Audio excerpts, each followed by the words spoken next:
자, 오늘 읽은 말씀에 보면 35절에는 바울과 바나바가 사람들에게 말씀을 열심히 가르친 장면이 나오고, 또 36절에는 우리가 말씀을 전했던 곳에 가서 한번 다시 돌아보자, 이렇게 하는 말들이 나옵니다.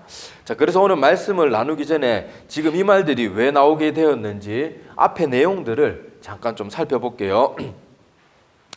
자, 오늘 말씀의 그 내용들을 우리가 살펴보기 위해서는 앞의 내용들을 조금 알아야 되는데, 여기 보면은 요 지금 사도 바울과 바나바가 이렇게 말씀에 더 집중해서 가르치고 또 자기들이 복음을 전했던 그 지역을 돌아보려고 하는 마음이 생기게 되는 그 사건이 하나 있었어요. 자, 그게 여기 말씀에 나오는데, 자, 사도 바울과 바나바가 여기 지금 특히 안디옥 교회를 배경으로 이렇게 지금 일들이 일어나고 있는데, 자, 여기 보면 이 안디옥 교회에 어떤 일이 생겨나기 시작하는가 하면, 자, 초대교회 그리스도인들이 이제 사도 바울과 바나바의 가르침으로 이제 복음을 받아들이고 많은 이방인들이 돌아오게 되었어요.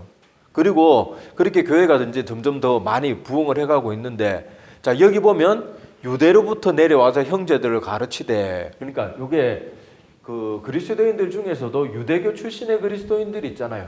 당연히 사도들도 다 원래는 뭐였어요? 다 유대인들이고 하나님을 섬기던 사람, 구약의 율법을 잘 알고 섬겼던 사람들이잖아요.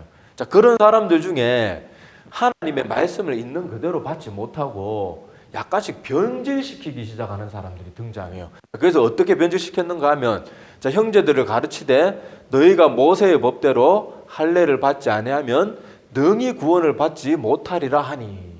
그러니까 이 사람들도 예수님은 믿어요. 예수님이 십자가에서 우리를 위해서 죽으시고 부활하셨다는 걸 인정하는데, 여기 뭘 첨가해요? 야, 그렇다고 우리가 예수님 믿는 것만으로 구원 받는 건 아니다. 구약 성경에 보면 할례에 대해서 그렇게 강조하고 있는데, 진짜 구원에 온전하게 이르려 그러면 할례도 받아야 된다. 그래서 원래 사도 바울과 바나바가 전했던 복음과 다른 것을 첨가하기 시작하는 거예요. 근데 이건 어디까지나 자기들의 생각이거든. 자기들의 생각.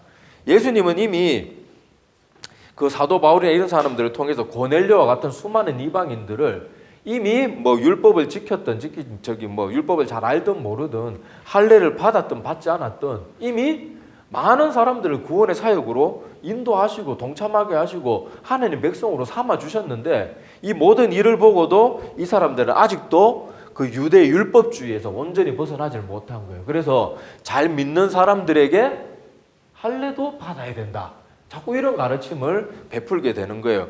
그런데 안타까운 것은 뭔가 하면요, 자, 이렇게 말을 전했으면은 사도 바울과 바나바한테 배웠던 사람들이라면, 어떻게 보면 교회 역사 속에서 바울은 최고의 신학자라고 손꼽히는 사람인데, 그렇게 대단한 사람, 뭐 사도 바울은 신학자로서만 대단한 게 아니고 사도로서 또 능력에 있어서도 뭐 타의 추종을 불허할 만큼 능력 있는 능력자였잖아요. 근데 이렇게 대단한 사람한테 가르침을 받고도 거짓 교사가 요 말 한마디 했더니 안디옥 교회가 지금 아수라장이 되는 거예요. 그리고는 사도 바울과 바나바가, 자, 여기 보세요. 바울 및 바나바와 그들 사이, 여기 그들은 아까 할례도 받아야지 구원받는다고 주장하는 유대 교회 그 아직 잔재들을 못 벗어난 그 사람들을 말하는 겁니다. 적지 아니한 다툼과 변론이 일어난지라. 자, 근데 바울과 바나바를 통해서 처음부터 바른 복음을 받아들인 안디옥 교회라면 이런 변론이 일어나도 흔들리지 않아야 돼요. 아유, 쟤들 엉뚱해서 이상한 애들 또 나타났구나, 이렇게 넘겨야 되는데, 사람이라는 게요, 항상 보면 진리의 말씀보다요 뭔가 새로운 거, 색다른 해석, 이런 거에 항상 잘 빠져요. 그러니까 이단이나 이런 것들이 지금도 활개치고 수많은 사람들이 거기 넘어가고, 지금 한국교회도 보면 이상한 목회자들 나와가지고 엉뚱한 소리 하는데 거기 다 넘어가는 게 새로운 거라고. 우리가 이런 똑같은 모습이 우리 가운데도 있는 거예요. 자, 그래서 이렇게 변론이 일어났는데, 좀처럼 바울과 바나바가 열심히 적지 아니한 다툼과 변론을 일으키면서까지 열심히 맞서 싸우는데도 당체 잠잠해지지가 않는 거예요. 안디옥 교회라도 좀 든든하게 서면 괜찮을 텐데 이걸로 온 교회가 지금 계속 혼란스럽단 말이에요. 자, 그래서 어떤 그 문제까지 나가게 되는가 하면, 도저히 여기서는 다툼이 끝이 안 나니까, 자, 이 문제에 대하여 바울과 바나바와 및 그 중에 몇 사람들을 예루살렘에 있는 사도와 장로들에게 보내기로 작정하니라. 그때 당시 주님의 제자들 대부분은 다 어디 있었어요? 예루살렘에 아직은 있었어요. 베드로와 같은 사람들, 또 예수님의 형제 야고보 이런 사람들이 거기 다 있었기 때문에, 자, 우리 지금 여기에는 지금 예수님의 복음을 있는 그대로 전하는 사람이 바울과 바나바밖에 없잖아요. 그래서 복음을 예수님께로 직접 받았는 많은 사람들이 가서 우리가 이 문제를 확인받자. 그러고는 예루살렘에 보내게 됩니다. 자, 그래서 보내게 되어서 교회사 역사상 최초로 예루살렘 공회가 이때 열려지게 돼요. 근데 결론은 뭐였을까요? 할례는 구원과 상관없다는 거예요. 유대주의의 율법들이, 그 율법들 때문에 사람들이 구원받을 수 없는 걸 하나님께서 확실히 가르쳐 주셨고, 인간의 힘으로는 구원받을 수 없기 때문에 하나님께서 자기 하나뿐인 아들 예수님을 인간의 몸으로 이 땅에 보내셔가지고 구원받을 수 있는 길을 열어주셨는데 다시 율법으로 또 돌아가려고 하는 것이 얼마나 어리석은 모습이에요. 그래서 율법이 우리를 구원해 주는 것, 할례를 받고 안 받고는 우리 구원과 상관없다. 그런 거에 그렇게 너무 지나치게 신경 써서는 안 되고, 또 그 예루살렘에 있었던 사도들이 뭐라고 말했는가 하면, 우리도 감당하지 못했던 그 율법의 짐을 왜 이방인들 이제 믿고 돌아와야, 수많은 돌아와야 될 그 귀한 영혼들한테 율법의 멍에를 지워가지고 구원받을 사람들마저 가로막는 일을 해서야 되겠느냐. 율법은 이방인들에게 우리가 강요해서는 안 된다. 그리고는 그리스도인으로서 지켜야 될 최소한의 것만 가르쳐 줍니다. 자, 그게 뭔가 하면, 자, 앞에 이제 할례는 이제 구원과 상관없다는 게 이미 결론이 났어요. 자, 그리고는 우상의 제물, 피와 목매어 죽인 것, 음행. 그러니까 기독교인으로서 절대 하지 말아야 돼. 최소한이에요, 최소한. 그죠?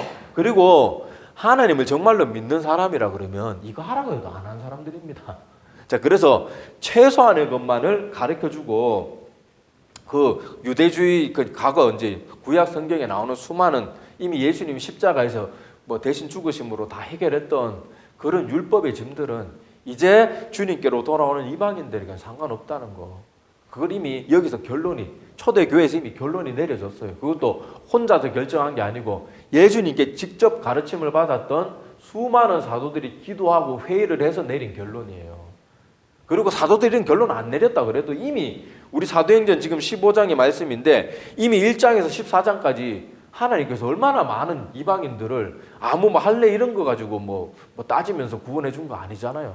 할례 안 받아도 이미 다 구원해 주셨는데, 인간들이 자꾸 하나님의 율법을 변질시키고 자꾸 거기 뭐 첨가하려고 그러고, 꼭 인간들은요 믿음으로만 하나님을 받는 걸 수치스럽게 생각해요. 꼭 내가 뭐 해야지 구원받는 것이냐, 왜 그렇게 하는 생각하는가 하면 사람 마음에는 항상 뭔가를 드러내고 싶어하는 교만한 마음이 있어서 그래요. 그래서 너희들 오직 믿음으로만 구원받는다, 이런 걸 사람들은 온전히 믿고 신뢰하는 걸 되게 힘들어해요. 그래서 자꾸 뭔가 내가 이 정도는 해야 구원받지, 내가 이 정도는 해야지 하나님께 인정받지, 자꾸 자기 의로 나가려고 하는데, 하나님께서 자기 의로 우리가 구원 못 받으니까 예수님 십자가에 대신 죽어주셨는데 우리는 계속 예수님을 십자가에 다시 못 박는 짓을 계속 하고 앉아 있는 거예요. 그래 놓고는 다른 사람들이 인정해주면, 아, 나는 역시 다른 사람들보다 믿음이 좋아, 그러고 앉아 있는 거예요. 그러니까 다 2단 3단의 먹이가 되는 거예요. 우리는 이 말씀을 꼭 기억해야 됩니다. 자, 하여튼 이렇게 결론이 나게 되고, 자, 이렇게 결론이 나게 되고 나니까 사도 바울과 바나바는 이제 큰 깨달음이 생긴 거예요. 그래서 오늘 본문 말씀에 보면 바나바와 바울이 이제 하나님의 말씀을 열심히 가르칩니다. 자, 여기 35절 보세요. 바울과 바나바는 안디옥에서 유하며 수단 다른 사람들과 함께 주의 말씀을 가르치며 전파하니라. 더 열심을 가지고 말씀을 가르치게 된 거예요. 그래서 이 사건을 통해서 바울과 바나바는 복음의 씨앗을 뿌리는 것만으로 끝나는 게 아니고, 이것이 잘 자라고 열매를 많이 맺을 수 있을 때까지 지키고 돌보는 것도 전도 사역만큼이나 중요한 거구나를 깨닫게 된 거예요. 그래서 열심히 가르치게 되었고요. 또 가르치다가 어떤 생각이 들었는가 하면, 지금 유대인들이 여기만 흩어져 있는 게 아니잖아요. 여러분 알다시피 유대인들이 옛날부터 세계 곳곳에 흩어져 있었단 말이에요. 그런데 이런 일들이 생긴 걸 보면서 우리가 그동안 선교여행 가면 1차 선교여행 가면서 복음을 전하고 세웠던 수많은 교회들도 이런 악한 사람들 거짓된 가르침이 넘어가면 안 되니까, 자, 문득 든 생각이 뭔가 하면, 자, 이렇게 열심히 가르치며 수일이 지난 다음에, 자, 바울이 바나바대로 말하되 우리가 주의 말씀을 전한 각 성으로 다시 간다는 말은 한 번 갔었단 말이잖아요. 그죠?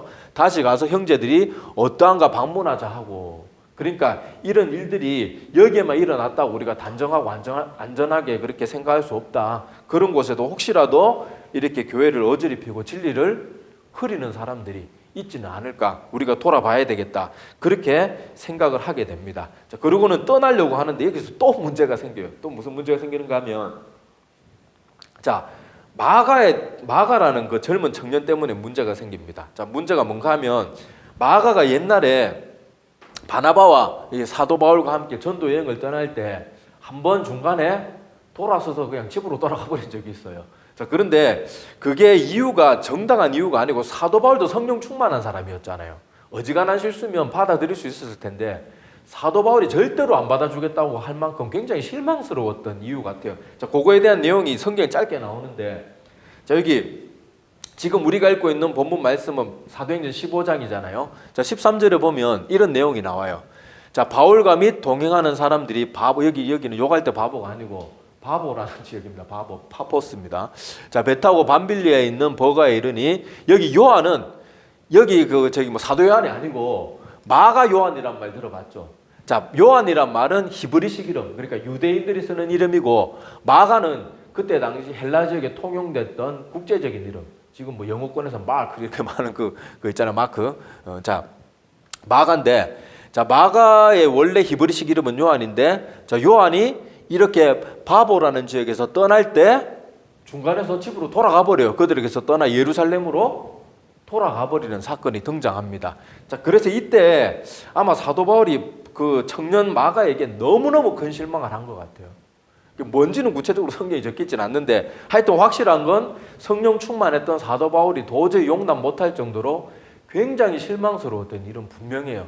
자, 그렇게 되니까 아까 읽었던 말씀처럼 사도 바울과 바나바가 이것 때문에 싸우게 돼요. 자, 바울은 또 중간에 열심히 그렇게 우리 복음 사역하고 있는데, 지금 안 그래도 이단이 교회들이 휘젓고 이상한 가르침 때문에 지금 우리가 하루가 한시가 급한 지금 상황인데, 마가 저런 애가 또 중간에서 뭐 집에 가니 많이 이래가지고 우리를 괴롭히면 이거 사역이 되겠냐? 난 절대 못 간다. 저번에 하는 그 꼴을 못 봤냐? 아마 막 굉장히 힘이 다투으니까 아마 그렇게 말이 오갔을 거예요. 자, 하여튼 그렇게 싸우고, 또 바나바는 보면 여러분 알다시피 바나바는 성격이 좀 온유한 사람이었고, 또 마가와는 혈연 관계, 친척 관계였어요. 자, 그래서 어떻게든 또 청년이고 어리잖아요. 어떻게든 얘 데리고 가서 어떻게든 만회할 수 있는 기회를 주고 어떻게든 다독여 보려고 애를 쓰는데, 사도 바울이 그때 하여튼 큰 실망을 하긴 하는 것 같아요. 절대로 뜻을 굽히지 않아요. 그러니까 그 온유했던 바나바하고 그 성령 충만했던 사도 바울이 심하게 싸웁니다. 그렇게 적혀 있어요, 성경에. 자, 보세요. 서로 심히 다투는 문제가 이 마가를 데리고 가는 문제예요. 자, 서로 심히 다투어 피차 갈라서니, 바나바는 마가를 데리고 배 타고 구브로로 가고, 바울은 신라를 택한 후에 형제들에게 주의 은혜를 부탁함을 받고 떠나 수리아와 길리기아로 다니며 교회들을 견고하게 하니라. 이렇게 두 패로 갈라지게 됩니다. 자, 그래서 여기 이렇게 오늘 말씀해 보면 교회에 계속 크고 작은 문제들이 생기고, 성도들 구성원 간에도 크고 작은 문제들이 생기고, 심지어 사도들 간에도 문제가 생기고, 온통 문제천지, 짧은 본문 말씀 속에 온통 이렇게 문제천지인데, 자, 그렇다고 이들이 이렇게 뭐 두 패로 나누어져서 헤어지긴 했지만, 그렇다고 이 사람들이 그냥 화난다고 에이 사역도 안 해, 이건 아니에요. 여기 보면 각자 헤어져 가지고는 또 교회들을 견고하게 하는 일에는 최선을 다합니다. 이게 또 믿음의 사람의 모습이죠. 자, 이게 오늘 우리가 읽은 본문 말씀의 앞뒤 내용하고 전체 줄거리예요. 자, 여기서 오늘 이 말씀을 통해서 우리가 좀 교훈을 받고자 하는 내용들이 뭔가 하면요, 아까도 말했다시피 이런 복잡한 문제 가운데 하나님은 이 복잡한 문제를 다 바꿔서 선하게 바꿔버려요. 자, 첫 번째가 뭔가 오늘 본문 말씀에서 깨달아야 될 교훈이 뭔가 하면, 자, 첫 번째는 초대교회가 거짓 교사, 유대 출신의 거짓 교사들을 통해서 교회가 복음을 전하는 것만으로 그냥 만족해서는 안 되고, 말씀 가운데 확실한 가르침을 바르게 심어주는 게 무엇보다 중요하다는 것을 이때 깨닫게 된 거예요. 그래서 초대교회 때도 이미 이단들이 우후죽순처럼 일어났습니다. 영지주의란 말을 많이 들어봤죠. 영지주의 이미 초대교회 때부터 있었어요. 그리고 지금 할례를 주장하는 것 같은 이런 이단들, 지금도 현 시대에 뭐 안식일로 돌아가자 그러고, 뭐 구약에 그만 음식 먹으면 지옥 간다 그러고, 희한한 가르침 하는 사람도 많잖아요. 뭐 메시아닉, 뭐 이단 이런 사람도 많잖아요. 그런 것들이 지금 그 시대에도 이미 다 있었단 말이에요. 그러니까 만약에 이때 초대교회 때 이런 문제들을 통해서 신학에 대한 중요성을 확실히 알지 않고 이런 정립들을 해나가지 않았으면 사람들이 거짓된 가르침이 거짓인 줄도 모르고 맞는가 보다.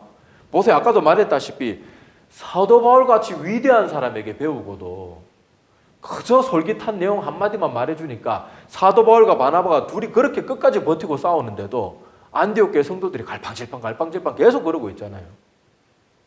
그러니까 이때부터 하나님의 말씀이 얼마나 중요하게 바르게 말씀으로 양육해야 된다는 것이 얼마나 중요하다는 걸 깨닫게 된 거예요. 그리고는 교회에서 신앙의 제일 중요한 것들, 절대로 변질되어서는 안 되는 내용들이 뭔지를 하나하나 정립해 나가기 시작합니다. 그리고는 이게 후에 지금 우리가 예배 시작 전에 외우는 사도신경과 같은 신앙 고백들로 바뀌게 되고, 우리 지금 현대에 와서는 이렇게 두꺼운 책으로 나오는 그런 신학, 중요한 신학들이 정립되게 된 것이 바로 이런 문제들 때문에 그렇게 되게 된 거예요. 자, 그러니까 결국 시간 지내놓고 보니까 이 문제들이 오히려 교회가 진리와 거짓된 것을 확실히 분별하게 되는 예방주사와 같은 것이 된 거예요. 그래서 여러분 지금 이 시대에 말세가 되면요, 이런 거짓 교사들이 점점 더 많아집니다. 그리고 점점 더 구별하기 힘들어져요. 지금도 우리가 기독교 방송이나 유튜브에서 여러 목사님들 설교 진짜 정신 바짝 차리고 들어보면요, 전혀 성경적이지 않은 말하는 사람들이 많고, 심지어 성경과 반대되는 말하는 사람들도 너무너무 많아요. 한국교회는 자꾸 목사가 무슨 말을 하든지 아멘 하라고 자꾸 가르치는데 절대로 아닙니다. 절대로 우리 그렇게 살아서는 안 돼요. 우리가 아멘 하는 건 성경 말씀 외에는 그 어떤 것도 함부로 아멘 해서는 안 돼요. 여러분 우리 기독교회사를 한번 봅시다. 기독교회사를 보면요, 목사가 말한다고 무조건 아멘 했던 사람들이 기독교회를 지킨 게 아니에요. 모든 사람들이 맞다 그럴 때 아니라고 할 줄 알았던 사람들, 성경 말씀에 비추어서 이건 아닌 것 같다고 목숨 걸었던 사람들 때문에 우리 한국교회가 지켜지고 있는 거예요. 세계교회가 지켜지고 있는 거예요. 언제 목사들이 무슨 말 하든지 아멘 하는 게 언제 우리에게 유익이 되었습니까? 일제시대 때 주기철 목사님 같은 극히 극소수의 몇 명의 손가락에 꼽을 만한 몇 명의 목사님들 이거 아니다, 목숨 걸고 반대했고, 나머지 목회자들은 다 신사참배해도 됩니다. 그래서 성도들 아멘 했어요. 그게 뭐가 믿음이 좋은 거예요? 바보 같은 노름이고, 더 심한 말도 하고 싶지만 내가 예배 시간에 참을게요. 그건 완전 천치 같은 짓이에요. 뭐 목사가 하는 말이 무조건 아멘입니까? 성경대로만 아멘 해야 돼요. 성경대로만. 주기철 목사님 같은 분들, 손영 같은 목사님 같은 분들, 말씀 가운데 깨어있는 사람들이 이 교회를 순수한 믿음으로 지켜갔지, 언제 목사 말에 아멘 하는 자들이 언제 이 한국교회나 뭐 세계교회를 바르게 지킨 적이 언제 있어요? 우리 또 서양 쪽에 예를 보면은 청교도와 같은 사람들이 왜 목숨을 걸고 메이플라워를 타고 미국으로 건너갔습니까? 가는 동안 배에서 절반이 죽었어요. 도착해서도 풍토병 이런 것도 여독 이런 것 때문에 또 절반이 죽었어요. 왜 목숨을 걸고 아메리카 대륙으로 왜 건너갔어요? 바른 믿음이 아닌 거, 성경적인 가르침이 아닌 거를 자꾸 믿으라고 강요하니까 청교도는 말 그대로 퓨리탄이잖아요. 퓨리탄. 순수하다는 뜻이잖아요. 우리는 믿음의 순수함을 지키겠다. 목숨을 걸어서라도 지키겠다. 그래서 청교도들이 지금 이 시대에 훌륭한 믿음의 사람들의 본으로 남아있잖아요. 아멘 아무 말이나 아멘 하는 것보다 더 위험한 일이 없고, 세상 천지 그것보다 더 어리석은 일이 없고, 그걸 강요하는 것보다 더 잘못된 거짓 교사들이 없어요. 하나님 말씀에만 아멘 하는 겁니다. 여러분 이후로는 절대로 아멘 하는 것이 믿음 좋다고 절대 착각하지 마세요. 충분히 생각해보고 충분히 말씀 읽어보고 하나님의 말씀과 맞을 때 천천히 아멘 하세요. 대신에 확고하게 하세요. 무슨 목사가 말만 끝나면 아멘 하는 게 그건 바보 같은 짓이에요. 절대 그래서는 안 됩니다.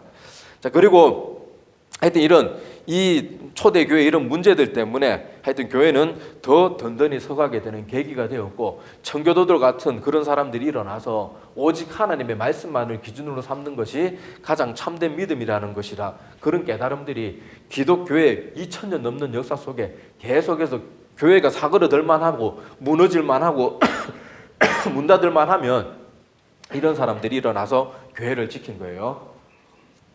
자, 두 번째는 뭔가 하면 오늘 말씀 속에서 또 하나님이 어떻게 인간들의 실수와 부족함을 또 선하게 바꿨는가 하면, 자, 바울과 바나바의 다툼을 통해서도 또 선한 일이 일어나요. 자, 이게 뭔가 하면, 자, 바울과 바나바가 선교 여행을 이제 떠나게 되잖아요. 이거 거짓 유대 교사들, 그 거짓 교사들이 나타나서 뭐 할례도 받아야 구원 받는다, 뭐 이런 잘못된 가르침을 가르치게 되어가지고 온 교회가, 안디옥 교회, 그 위대한 사도들의 가르침을 받은 교회조차도 흔들리는데 다른 교회는 오죽했겠어요. 자, 그래서 사도 바울과 바나바가 떠나기로 했지만은 마가 때문에 다툼이 일어납니다. 자, 다툼이 일어났는데, 자, 중요한 건 결과적으로 봤을 때 바울 팀, 바나바 팀이 딱 나눠진 게 오히려 교회들을 돌아보는 데는 속도가 2배속이 된 거예요. 자, 이 문제를 어떻게든 빨리, 이런 문제가 이제 막 우죽순처럼 일어나기 시작하니까 빨리 먼저 이런 일이 생겨나기 전에 빨리 교회들에 가서 이런 사건들을 전해줘야 되는 거예요. 근데 사람이 여럿이 모여가지고 한뭉태기가 돼가지고 그 넓은 지역을 빙빙 돌면 시간이 얼마나 걸리겠어요. 처음에 당도 안 되는 괜찮겠지만 마지막 때 돌아가는 때쯤 되면, 이때 시대에는 어디 한번 선교여행 떠나면 하루 이틀 만에 되는 게 아니고 몇 달씩 몇 년씩이 걸리는데 어떻게 되겠어요. 근데 오히려 딱 두 팀이 나눠지니까 속도가 2배속이 되는 거예요. 그리고 여러분 알다시피 사람이 많으면 이동할 때 속도가 빨라져요, 느려져요? 느려지잖아요. 그래서 사람 수가 적으면 이동 속도도 더 빠르게 되고 실제로는 2배속이 아니라 3배속이 됐을지도 모르는 일이에요. 중요한 건 이렇게 다툼을 통해서도 하나님이 더 복음, 건전한 복음들, 예방주사와 같은 하나님의 말씀들, 이런 문제를 겪어놨던 그 당사자였던 사도 바울과 바나바가 직접 다니면서 교회들한테 예방주사를 더 빨리 놔줄 수 있게 되는 그런 일이 일어나게 된 거예요. 자, 그리고 세 번째는요. 자, 이 사건을 통해서 마가도 큰 변화가 일어나게 됩니다. 자, 마가는 젊은 사람이었고 어떻게 보면 어린 사람이었죠. 어린 사람이었고 여러 가지로 나약한 점이 많았어요. 마가복음 저 뒤에 가보면, 그 마가복음 읽다가 보면은 그 혼니불만 이렇게 두르고 예수님이 잡혀가시던 밤에 그렇게 갔다가 혼니불도 벗어놓고 알몸으로 도망갔다는 기록이 있어요. 근데 그거는 누가 봐도 90% 이상 마가 자신일 수밖에 없어요. 그 당황스러운 상황인데 그런 구체적인 정황까지 알 수 있는 건 본인이 아니면 알 수 없잖아요. 자, 그래서 이게 맞다 그러면, 자, 이때도 마가는 베드로와 같이 연약한 모습을 보였고, 또 아까도 말했다시피 선교여행 떠나다가 사도들의 그 마음에 큰 실망을 줄 만큼 연약한 모습을 보이기도 했고, 또 그런 연약함 때문에 지금 어떤 꼴까지 보고 있는 거예요. 그 위대한 사도 바울과 바나바와 같은 사람이 서로 심하게 다투는 것도 자기 때문에 일어난 걸 보게 되는 거예요. 그러니까 바울이란다. 이 마가가 이 문제들을, 지금까지 이렇게 겪었던 자기의 나약함으로 인해서 이렇게 벌어졌던 이런 여러 가지 마음 아픈 일들, 자기 스스로 실망되는 일들을 통해서 그 마음에 얼마나 많은 채찍질을 스스로 받았겠어요. 그래서 이번에는 마가가 달라집니다. 이번에는 이 선교 여행을 잘 마치고요, 온전히 돌아오게 돼요. 그리고 후에 마가복음은 누가 썼을까요? 자, 이렇게 물으면 되게 기분 나쁘죠. 마가복음을 기록하게 됩니다. 현대 신학자들의 연구 결과에 의하면은 마태복음이 제일 먼저 쓰여진 게 아니고 마가가 마가복음을 제일 먼저 쓸 가능성이 굉장히 높다고 해요. 그리고는 마가가 복음서를 완성하고 난 다음에 마태와 누가와 같은 사람이 자극을 받고 그렇게 복음서를 막 쓰기 시작했다고 보통 연구 결과로는 그렇게 말들을 합니다. 그래서 누가복음에도 앞부분에 보면은 뭐 이때까지 일어난 일들에 대해서 뭐 글을 뭐 많은 사람들이 뭐 글을 쓰기 시작했는데 나도 써야 될 것 같다, 뭐 이런 식으로 누가복음이 시작하잖아요. 자, 그런 것처럼 이렇게 나약하고 연약하고 실망스럽고 어리고 미성숙했던 마가가 이런 아픈 일들을 겪고 선배들이 자기들 때문에 다투는 걸 보고, 그렇지만은 그럼에도 불구하고 다시 한번 용기를 내가지고 바나바와 함께 그 힘든, 여러분 옛날에는 선교여행 다니고 외국으로 뺑뺑 돌아다니는 게요, 목숨을 걸어야 되는 일이었어요. 사도 바울도 그런 고백하잖아요. 전도여행 다닐 때 강도의 위협도 당하고 동족의 위협도 당하고 배도 파손하고 지금처럼 교통이 좋고 치안이 좋은 시대가 아니었단 말이에요. 근데 마가는 그렇게 마음이 부족한 것도 많고 연약한 것도 많고 여린 마음도 많고 연약했지만은 다시 한번 용기를 내어서 바나바와 함께 끝까지 사역을 감당하고 나서는 마가도 이제 한층 더 성숙한 사람이 되고요. 또 이때 바나바와 사도 바울과 또 수많은 제자들과의 교제를 통해서 마가복음에 기록될 수 있는 수많은 내용들을 주님의 12제자가 아니었음에도 불구하고 알게 된 거예요. 그리고는 교회 역사상 가장 중요한, 성경을 기록하는 것보다 더 중요한 일이 어디 있겠어요. 그 성경 저자로, 그 젊고 여린 청년이 그렇게 쓰임받게 되는 훌륭한 사람으로 변하게 되는 거예요. 그러니까 하나님의 일하심을 보세요. 우리의 연약함이나 실수도요, 하나님 안에서는 얼마든지 바뀔 수 있어요. 얼마든지. 자, 그리고 마지막으로 네 번째 교훈은 뭔가 하면 사도 바울도 이 일을 통해서 큰 변화가 일어나게 됩니다. 자, 사도 바울은 아까도 말했다시피 마가의 너무너무 실망스러운 모습을 보고 막 너무 하여튼 절대 난 저 사람하고 같이 선교여행 떠날 수 없다. 더구나 이건 지금 어느 때보다 중요한 그런 여행인데 저런 나약한 사람하고 절대 같이 갈 수 없다.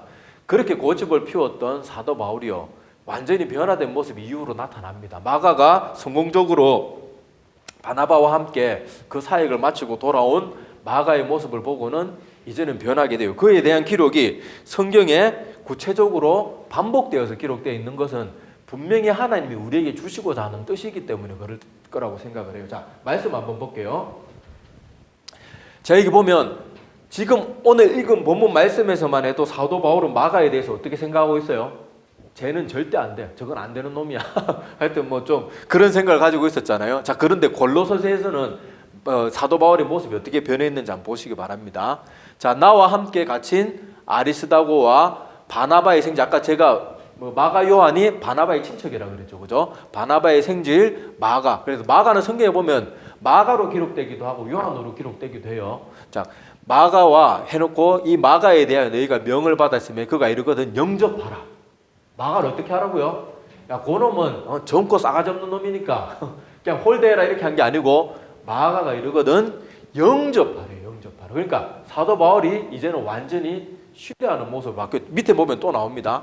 자, 유수도라는 예수도 너에게 무난하니 그들은 할레파이나, 여기 기록된 사람들은 할레파가 뭔가 하면 유대 출신의 그리스도인들이란 말이에요. 자, 그렇지만 아까도 말했던 그 거짓 교사들과 같은 유대 율법주의에 빠진 할레파가 아니고 할레파이지만 건전한 신앙을 가진 사람들이란 말이에요. 자, 할레파이나, 요 뜻을 알겠죠? 요 이나 하는 요 부분. 자, 이들만은 하나님의 나라를 있는 그 거짓 할레파가 아니라, 자, 여기 할레파들은 하나님의 나라를 위하여 함께 역사하는 자들이니, 그러니까 베드로와 12 사도들과 같이 유대 출신이지만 복음을 바르게 알고 전하는 사람들이란 말이에요. 자, 자들이니 이런 사람들이 나의 뭐가 되었다고요? 위로가 되었느니라. 자, 지금 오늘 우리 읽은 15장의 말씀만 해도 마가는 어떤 사람이었어요? 사도 바울에게 너무 실망스러운 사람이었어요. 막 꼴도 배기 싫은 사람이었어요. 그런데 여기는 자, 영접해 주라 그러고, 자, 여기서는 또 어떤 사람이라고요? 위로가 되어주는 사람이고, 또 하나님 나라를 위하여 함께 역사하는 자들이다. 내 동역자란 말이에요. 내 동역자. 자, 그리고 디모데후서는 여러분 알다시피 성경을 좀 많이 읽으신 분은 알겠지만은 사도 바울이 이제 곧 죽음을 앞두고 있던 시기에 쓰여진 그 서신이에요. 자, 그런데 여기서 보면 뭐라고 기록되어 있는가 하면, 자, 훌륭하게 믿음을 시작해도 데마와 같이 세상을 사랑해서 끝까지 믿음의 여정을 못 달리는 사람들도 있습니다. 이것도 좀 눈여겨보세요.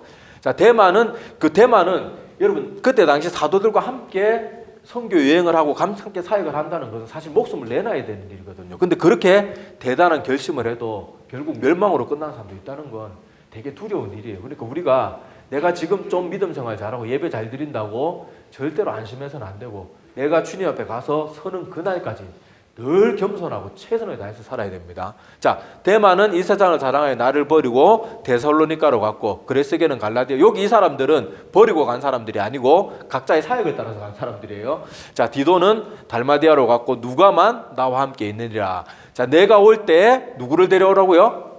마가. 마지막 사도 바울이 죽음을 앞두고 보고 싶어하는 사람이 누구란 말이에요? 마가요, 마가. 자, 그리고 데리고 오라. 그가 나의 일에 어떤 사람이라고요? 나 걔 때문에 얼마나 짜증나는지 몰라. 이게 아니고 그가 나의 일에 유익한 사람이라 또 반복해서 말하고 있는 거예요.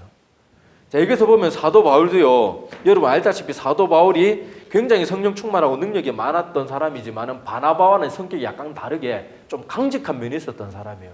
그런데 사도 바울도 믿음의 사람이었기 때문에 자기의 그런 못났던 마음들, 그 마가에 대해서 그렇게 좀 기회를 자꾸 더 주지 않고 그랬던 모습들 이제는 다 내려놓는 게 믿음이 있는 사람이니까. 그리고는 마가가 그렇게 바나바와 함께 선교 사역 잘 감당하고 돌아온 것을 보고 이제 바나바는 과거의 그런 마가에 대한 안 좋은 감정들을 다 털어버리는 거예요. 그리고는 털어버린 걸로 끝난 게 아니고 이제는 정말 자기의 중요한 동역자로 인정하고 같이 사역하고 마지막 숨을 거두기 전에도 마지막으로 꼭 데리고 와야 될 사람을 마가라고 지명까지 하고 유익한 사람이라고까지 말하면서 사도 바울도 한층 더 성숙해진 모습을 우리에게 보여주게 되고 성경에 또 뚜렷하게 이런 기록을 자꾸 남기고 있는 것은 이런 것들을 통해서 변화되어져 가고 성숙해져 가는 그리스도인들의 모습을 하나님이 우리에게 가르쳐 주시고 싶은 그런 뜻이 분명히 있다고 저는 믿습니다. 자, 하여튼 이런 모습들을 통해서 사도 바울도 변화된 모습을 보여주는 거예요. 믿음의 사람들은요, 과거 어떤 사람들의 실수 때문에 꽁해 있는 사람들이 아니에요. 이제 모든 것들이 풀리고 이랬으면 다 털고 그 사람 있는 그대로 받아줄 줄 알아야 돼요. 교회는요, 우리 흔히 그런 사람, 세상 사람들 그런 얘기 하잖아요. 세상에서는 좀 싸우고 다투고 미워하고 나도 술 한잔 먹고 나면 다 털고 끝나는데 저거 교회 다니는 저것들은 뭐 겉으로는 악수하고 뭐 사랑합니다. 그러면 뒤에서는 맨날 욕하고 다닌다 그러면서 교회 사람들 막 그렇게 비판하잖아요. 우리 그러면 안 돼요. 저기 사도 바울도 그렇고 마가나 바나바도 그렇고 이 믿음의 사람들 보세요. 실수하고 연약한 모습이 있지만 믿음 안에서 다 털어버리고 완전히 새로운 관계가 새롭게 정립이 되잖아요. 자, 이런 것들도 본받아야 됩니다. 자, 그래서 오늘 말씀 속에서 보면 거짓 교사들이 교회를 허틀어 놓고 사람들의 실수와 다툼이 연발이에요. 온통 어지럽고 뭐 제대로 사람의 손으로는 제대로 되는 게 없어요. 그런데 이 모든 것을 통해서 하나님은 계속 뭘 하고 계세요? 이 모든 부족함, 연약함, 다툼, 거짓 교사 이 모든 일들을 통해서 하나님은 하나님의 나라를 더 견고하게 이루어가는 일을 계속하고 계시는 거예요. 하나님 앞에서 우리 인간의 연약함은 아무 걸림돌이 되지 못해요. 착각하지 마세요. 내가 무슨 하나님 나라를 위해서 큰일을 할 수 있는 것처럼 착각하지도 말고 내가 뭐 어떻게 해가지고 내가 뭐 하나님 앞에 뭐 크게 나 없으면 안 되고 뭐 내가 뭐 어떻게 하면 뭐 어떻게 하면 나를 그렇게 대단하게 생각하지 마세요. 하나님은 어떻게 해서도 하나님의 일을 이루어 가시는 분이니까 우리는 그저 겸손하게 순종함으로 내 믿음의 순전을 지키면서 나아가면 되는 거예요. 그래서 로마서 8장 28절에 보면 자, 이 말이 나옵니다. 우리 많이 들은 말씀이죠. 자, 우리가 알거니와 하나님을 사랑하는 자 곧 그의 뜻대로 부르심을 입은 자들에게는 모든 것이 합력하여 선을 이루느니라. 오늘 읽은 사도행전의 이 말씀 딱 이 말씀하고 정확하게 딱 들어맞잖아요. 인간의 그 많은 실수, 연약함, 다툼 이런 것들을 통해서도 하나님은 하나님의 선한 일을 더 열심히 더 온전해지도록 이루어가는 거예요. 그러니까 이 하나님의 일하심이 얼마나 대단한지 모릅니다. 그래서 여러분들도 자기 자신을 볼 때 성격적으로 모난 것도 있을 수도 있고 부족한 것이 있을 수도 있고 연약한 것이 있을 수도 있어요. 근데 그걸 자꾸 그런 것만 생각하면서 하나님 앞에 나가는 걸 절대 게을리해서는 안 됩니다. 연약하면 연약할수록 더 미친 듯이 하나님께 나와야 돼요. 나를 억만 죄악 가운데서 구할 수 있는 분이 오직 예수 그리스도 한 분밖에 안 계시기 때문에 내가 부족하면 부족할수록 더 하나님께 나아가야죠. 병이 심하면 심할수록 더 목숨 걸고 의사한테 가야죠. 아이고 제가 목욕을 안 해서 못 가겠습니다. 아이고 진찰 받아야 되는데 제가 목욕이나 하고 갈게요. 그러다가 목숨이 경각에 달리는데 죽으면 어떡할 거예요. 심하면 심할수록 약하면 약할수록 내 몸에 악취가 풍기든 더럽든 추하든 내가 살기 위해서는 하나님 앞에 지금 즉시 내가 심하면 심할 더 열심히 오직 하나님께만 나가야 되는 것이 우리가 해야 될 유일한 일입니다. 그런데 하나님은 이런 우리의 부족함, 연약함 있는 모습 그대로 나오는 걸 싫어하지 않아요. 이 자식이 어디 이 더러운 모습으로 내 앞에 나와 막 그러면서 막 우리를 뭐라 그러는 게 아니란 말이에요. 주님은 우리 있는 그대로 오는 것만으로도 기뻐하세요. 탕자의 비유 알잖아요. 탕자가 그렇게 부잣집 아들로 잘 먹고 잘 살다가 그렇게 그러면 아버지가 살아계신데 유산 달라고 얼마나 불효막심한 놈이 나 같으면 그 자식으로 인정도 안 해줄 텐데 그렇게 가서 유산 살아있는 아버지한테 유산 달라고 그래가지고 또 가서 잘 살가지고 뭐 사업을 잘해가지고 몇 배로 남겨왔으면 그래도 좀 이해라도 할 텐데 다 떨어먹고 거짓 몰골을 해가지고 왔는데도 아버지 어떻게 해요? 버선발로 뛰어나가가지고 다시 금가락지 해주고 종들한테 송아지 잡으라 그러고 잔치를 치러주잖아요. 주님이 원하는 게 그거란 말이에요. 우리의 연약함, 부족함 그런 것은 절대 우리에게 걸림돌이 되지 못하는데 사탄이 항상 그걸 가지고 놀아요. 너 같은 게 뭐 한다고 그래. 너같이 부족한 게 뭐 믿는다고 감히 교회나 예배 자리에 앉아있어. 그런데 우리는 희한하게 사탄의 가르침에 잘 넘어가요. 아까도 말했잖아요. 거짓 교사가 그렇게 말도 안 되는 소리 하는데 사도 바울과 바나바가 그렇게 열심히 그 사람들을 가르쳤고 교회를 세우고 안디옥 교회 그렇게 부흥해 나가는데 거짓 교사 하나 나타나니까 그게 다 마음이 빼앗기는 거예요. 정말 사도도 막말로 더러워서 못할 짓이에요. 아니 뭐 하는 짓이에요. 그런 말도 안 되는 가르침을 왜 넘어가냐고요. 예수님이 십자가에 돌아가신 이유가 그런 것 때문에 그 율법을 가지고는 인간이 도저히 구원받을 수 없으니까 거기에서 자유케 하기 위해서 우리를 구원해 주셨는데 다시 율법으로 돌아가야 돼. 이 하는데 거기 다 넘어가는 거예요. 지금 이 시대에도 보세요. 정말 성경 말씀대로 전하는 사역자들 어디 가서 인정도 못 받고 맨날 여기저기서 여기서 튕기고 저기서 튕기고 맨날 억울한 소리나 당하고 뒤에서 막 이상한 소문 퍼뜨려가지고 어떻게든 사역 못하게 만들고 그런 일만 당하고 말도 안 되는 소리 하면서 뭐 맨날 복이 어쩌고 저쩌고 하는 사람들은 막 벤츠 사주고 뭐 아파트 사주고 막 최고급 막 정장 맞춰주고 막 악어 가죽으로 구두 해주고 막 오만 그런 사람들한테 왜 넘어가냐고요. 왜? 죄송합니다. 여러분들 안 그렇다는 거 아닙니다. 여러분한테 그렇다는 게 아니고 하도 우리가 복음이 아닌 거 진리가 아닌 거에 하도 쉽게 넘어가는 게 너무 답답해서 그래요. 너무 답답해. 제가 이런 말 할 때마다 여러분들한테 하는 거 아니니까 여러분 이 자리에 있는 것만 해도 대단한 저 같은 사람 설교 듣고 있는 것만 해도 대단한 거예요. 자, 하여튼 그런 건 아니니까 그렇고 하여튼 우리가 이렇게 좀 진리 아닌 거에 마음이 자꾸 솔깃솔깃하고 성경 아닌 거에 솔깃솔깃하고 그러지 맙시다. 우리가 늘 들었던 복음 그거 또 듣고 또 듣고 사도 바울도 여러분 지금 이렇게 안디옥 교회가 흔들렸을 때 뭐 새로운 가르침 이제는 이렇게 하면 안 돼. 우리가 뭔가 새로운 걸 전해야 되겠다. 이랬겠어요? 그 전에 가르쳤던 것을 더 열심히 가르치는 거예요. 더 열심히 막 귀에 못이 박이도록. 손만 대면 군인들이 이등병이나 이렇게 짬밥 낮을 때는 막 손만 건드면 간등성명이 튀어나올 정도로 손만 대면 복음의 핵심 진리들이 튀어나오도록 가르치는 것밖에 없어요. 새로운 가르침이 우리 구원하는 게 아니란 말이에요. 늘 성경 있는 그들의 말씀, 우리가 지겹도록 들었던 말씀들. 우리는 오직 믿음으로 구원받고 내 행위나 내 의나 내 노력으로는 절대로 구원받을 수 없는 것. 그런데 참된 믿음은 반드시 삶의 열매가 따라오는 믿음이라는 것. 다 성경의 가르침이잖아요. 그런 것들을 우리가 또 새기고 또 새기고 또 새기고 또 새기고 그렇게 해서 우리가 진리 가운데 서는 거예요. 그리고 다시 말씀드리지만은 그런 모습 가운데 자기의 연약함 때문에 자꾸 자기를 비하하고 하나님께 나오는 걸 머뭇거리고 미루고 주저하고 그러지 마세요. 그럴수록 더 나아가야 되는 거예요. 나아가면 오늘 말씀처럼 하나님은 우리의 모든 부족한 것도 다 돌려놓을 거예요. 오늘 말씀의 제목이 뭐예요? 완벽한 수습자잖아요. 우리가 뭘 하든 하나님 완벽하게 바꾸어 놓고 오히려 더 좋게 해줄 수 있어요. 이런 하나님이 계시니까 우리는 오늘도 하나님을 신뢰함으로 나가는 거예요. 나를 보면서 내가 오늘 이만큼 잘했으니까 하나님 앞에 나간다. 이거는 진짜 교만한 생각이고 사단은 항상 그걸 가지고 놀아요. 그리고 많은 2단, 3단에 빠지는 사람들이 맨날 자기 만족에 도취해가지고 그런 데 빠지는 거니까 그런 거 생각하지 말고 내가 부족한 그 모습 그대로 나아가고 그것이 절대 하나님 앞에 걸림돌이 되지 않는다는 것 꼭 기억하시기를 바랍니다. 그래서 사탄이 주는 절망의 속삭임에 귀를 기울이지 말고 모든 것을 합력해서 선을 이루게 하시는 하나님, 우리의 아무리 부족한 것도 들어 쓰실 수 있는 그 하나님, 고쳐주시고 새롭게 하시고 더 힘있게 해주시는 그 하나님이 얼마나 고마워요. 얼마나 사랑스럽고 친절한 분이신지 모르잖아요.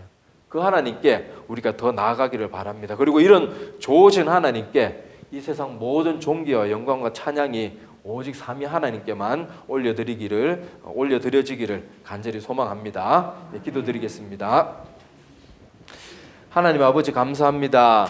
오늘 말씀 속에 사도행전에 나타났던 이야기들 속을 보면은 사람들로 인하여서 많은 문제들이 발생하고 서로 실수하고 다투기도 하고 서로 용납하지 못하기도 하고 거짓 교사들한테 쉽게 휘둘리고 엉망진창의 모습들만이 이 짧은 말씀 속에 계속 기록이 되어 있습니다. 하지만 성경 전체를 놓고 보면 이 모든 문제를 통하여서 하나님은 오히려 더 선하신 일들을 이루어 가시고 또 나약했던 사람들은 더 강한 사람으로 더 성숙한 사람으로 바꾸어가고 또 우리의 실수까지도 하나님께서 선한 모습으로 바꾸어서 더 복음과 더 참된 가르침이 더 빨리 전해지게 하는 일들, 이 모든 일들을 행하시는 하나님의 모습을 저희들이 다 보게 됩니다. 우리가 이것을 보게 되니 얼마나 감사하고 우리의 마음이 얼마나 든든한지 모릅니다. 그렇다고 우리가 막 실수를 하고 다투서도 될 것은 아니지만은 하나님 앞에 나아갈 때 우리의 부족함이나 내 자신의 연약함을 자꾸 보면서 하나님 앞에 나아가는 걸 주저하지 않게 도와주시고, 우리의 부족함이나 연약함이 있어도 하나님께서는 그대로 들어쓰시고 오히려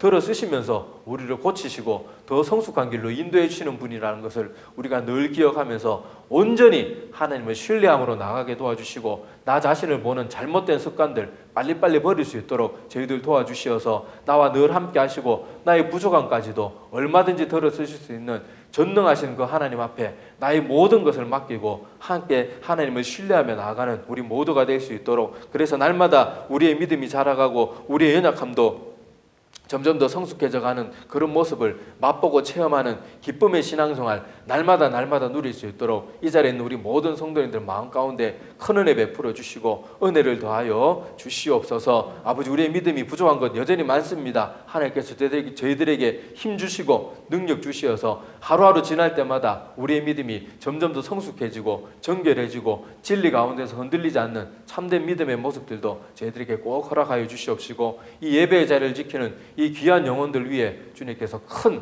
축복과 아버지 큰 성령 충만함들 채워주시어서 이들이 날로 하나님 보시기에 기쁨이 되는 훌륭한 믿음의 사람들로 잘 자라갈 수 있도록 큰 은혜 베풀어 주시옵소서. 감사를 드리며 예수님의 이름으로 기도드립니다. 아멘.